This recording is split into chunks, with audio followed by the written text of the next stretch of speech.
आकाशवाणी लखनऊ से प्रस्तुत है प्रादेशिक समाचार।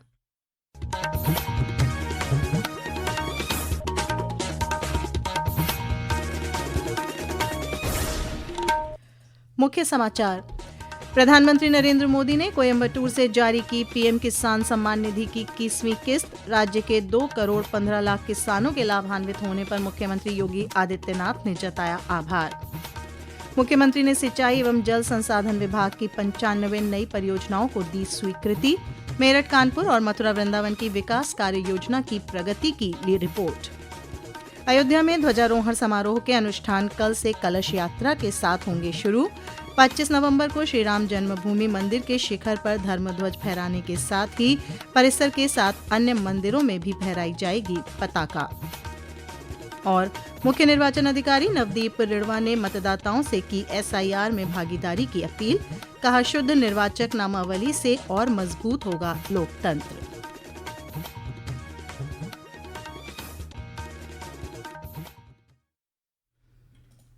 नमस्कार, प्रदेश के समाचारों के साथ मैं श्वेता उपाध्याय और अब समाचार विस्तार से।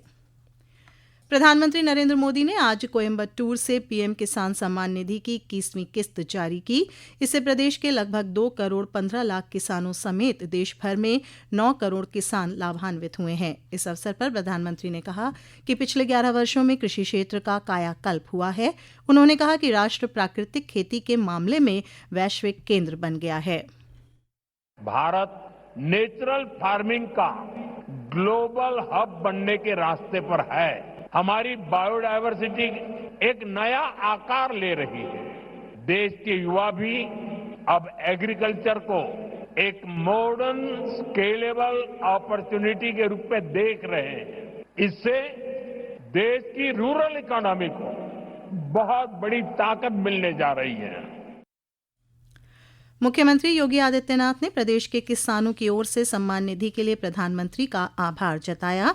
एक सोशल मीडिया पोस्ट में उन्होंने लिखा कि इससे राज्य के कृषि विकास और ग्रामीण अर्थव्यवस्था को नई ऊर्जा मिली है। इस कार्यक्रम का सीधा प्रसारण प्रदेश के कई जिलों में देखा गया।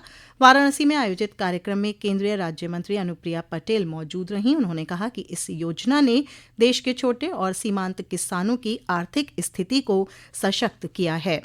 लखनऊ में कार्यक्रम में उपस्थित प्रदेश के राज्य मंत्री दिनेश प्रताप सिंह ने कहा कि किसान सम्मान निधि किसानों के खातों में बिना किसी भ्रष्टाचार के पहुंच रही है। बिना किसी भ्रष्टाचार के किसान सम्मान निधि 6,000 रुपए सालाना हर किसानों के खाते में पहुंच जाती है। देश के किसान आज देश के यशस्वी प्रधानमंत्री जी के नेतृत्व में खुश हैं। यह किसान सम्मान निधि समृद्ध बनाने में, देश को आगे बढ़ाने में, किसानों को खुशहाल करने में बहुत उपयोगी साबित होगी।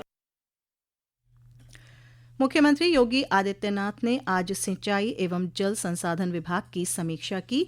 इस दौरान उन्होंने 95 नई परियोजनाओं को स्वीकृति प्रदान की। वहीं एक अन्य बैठक में मेरठ, कानपुर और मथुरा वृंदावन के समग्र नगरीय विकास की कार्य योजना के बारे में भी अधिकारियों से जानकारी ली। पेश है एक रिपोर्ट।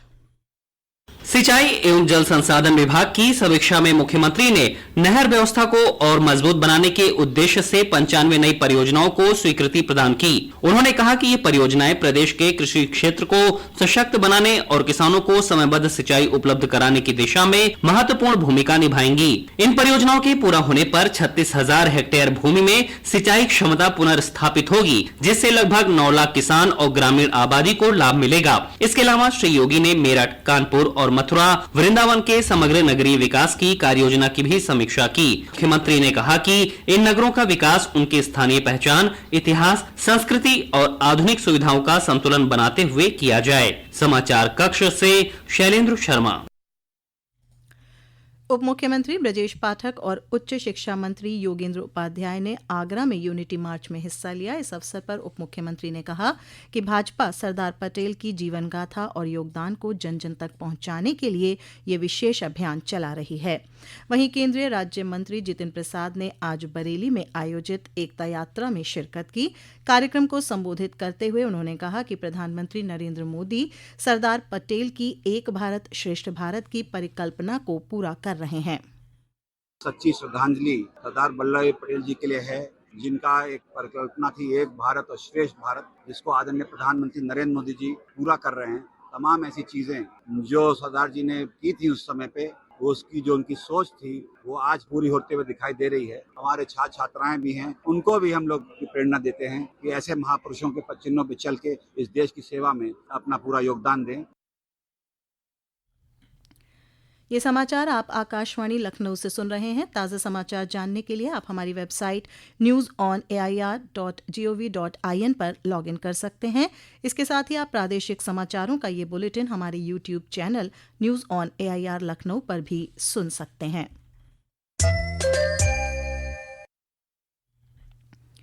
अयोध्या में 25 नवंबर को होने वाले ध्वजारोहण समारोह के अनुष्ठान कल से कलश यात्रा के साथ शुरू हो जाएंगे।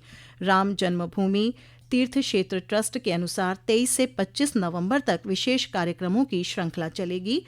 राम मंदिर निर्माण समिति के चेयरमैन नृपेंद्र मिश्र ने बताया कि श्री राम जन्मभूमि मंदिर के शिखर पर धर्मध्वज फहराने के साथ ही परिसर में बने 7 अन्य मंदिरों में भी पताका फहराई जाएगी। उन्होंने बताया कि 11 मीटर चौड़ी और 22 मीटर लंबे ध्वज को फहराने का सफल ट्रायल किया जा चुका है और कार्यक्रम की सभी तकनीकी तैयारियां पूरी हैं। श्री मिश्र ने कहा कि ध्वजारोहण के चलते 25 नवंबर को श्रद्धालुओं को रामलला के दर्शन नहीं मिल पाएंगे। हालांकि 26 नवंबर को बड़ी संख्या में श्रद्धालुओं के पहुंचने की संभावना है। इसको लेकर समुचित प्रबंध किए जा रहे हैं।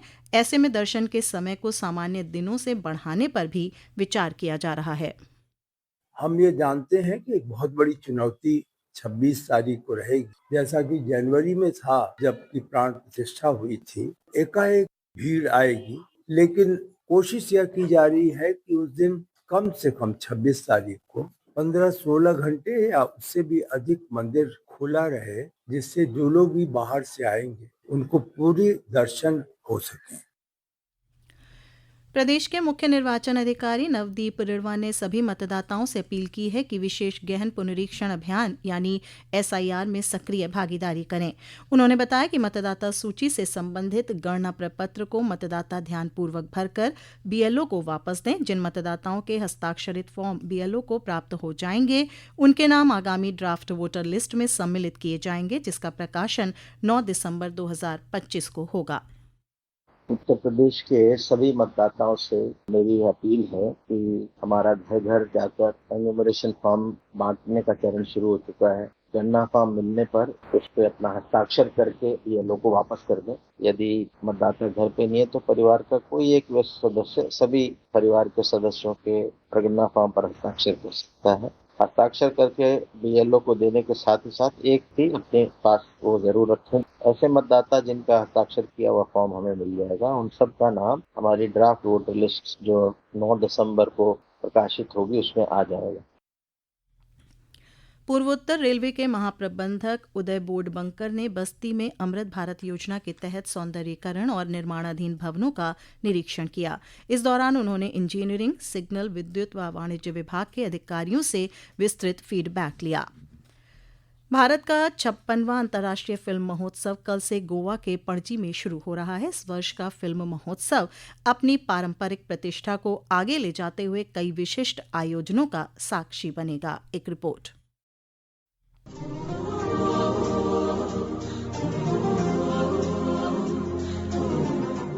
देश विदेश के पर्यटकों को अपनी ओर आकर्षित करने वाला गोवा अब 56वें भारतीय अंतर्राष्ट्रीय फिल्म महोत्सव के भव्य आयोजन के लिए पूरी तरह तैयार है। वसुधैव कुटुंबकम की भावना के साथ पणजी शहर के कोने कोने में इस महोत्सव का उत्साह स्पष्ट रूप से नजर आ रहा है। कल से भारतीय अंतर्राष्ट्रीय फिल्म महोत्सव के 56वें संस्करण के मंच से पर्दा उठ जाएगा और फिर उत्कृष्ट फिल्मों का अद्वितीय सिनेमाई समारोह शुरू होगा। भारत ने इस वर्ष अपने अंतर्राष्ट्रीय सहयोग को और व्यापक बनाते हुए कई देशों को विशेष सम्मान दिया है। इस संस्करण में जापान फोकस देश, स्पेन भागीदार राष्ट्र और ऑस्ट्रेलिया स्पॉटलाइट देश के रूप में शामिल हो रहे हैं। आदर्श के साथ मैं निखिल कुमार, आकाशवाणी समाचार, पणजी, गोवा।